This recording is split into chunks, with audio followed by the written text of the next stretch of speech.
গভীর এক সবুজ জঙ্গল। সেখানে পিঁপলু নামে এক ছোট্ট পিঁপড়ে তার পরিবারের সাথে থাকত। সে ছিল খুব পরিশ্রমী আর বুদ্ধিমতী, কিন্তু বড় হওয়ার সাথে সাথে তার মনে একটা অদ্ভুত কষ্ট আর হিংসে বাসা বাঁধল। পিঁপলু যখন দেখত ময়ূর পেখম মেলে নাচছে, সে দীর্ঘশ্বাস ফেলে বলতো, আহা কি সুন্দর ওই ময়ূর, সবাই ওর দিকেই তাকিয়ে থাকে, অথচ আমি কত ছোট, আমাকে কেউ দেখেও না। প্রজাপতিকে উড়তে দেখলে সে ভাবত, ইস, আমার যদি ডানা থাকতো, আমাকে সারা জীবন এই মাটিতেই হামাগুড়ি দিয়ে চলতে হবে।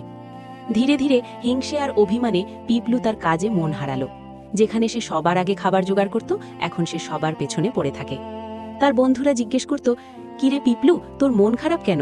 কিন্তু পিঁপলু শুধু হাসত আর চুপ করে থাকত। হঠাৎ একদিন জঙ্গলে নেমে এলো দুর্যোগ। আকাশ ভেঙে বৃষ্টি আর ঝোড়ো হাওয়া শুরু হলো।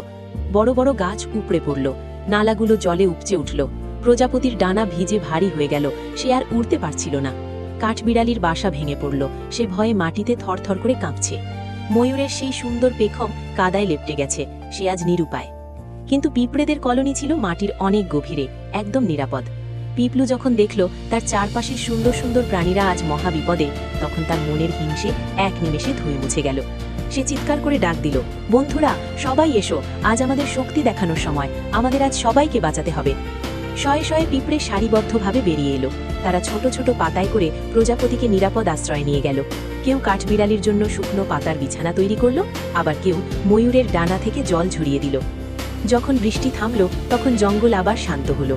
ময়ূর, প্রজাপতি আর কাঠবিড়ালি সবাই পিঁপলুকে ধন্যবাদ জানালো। ময়ূর মাথা নিচু করে বলল, পিঁপলু, তোর মনের মতো সুন্দর পেখম আমার নেই। প্রজাপতি হাসি মুখে বলল, তুই উঠতে পারিস না ঠিকই, কিন্তু আজ তোর সাহসের কাছে আমরা সবাই ছোট হয়ে গেছি।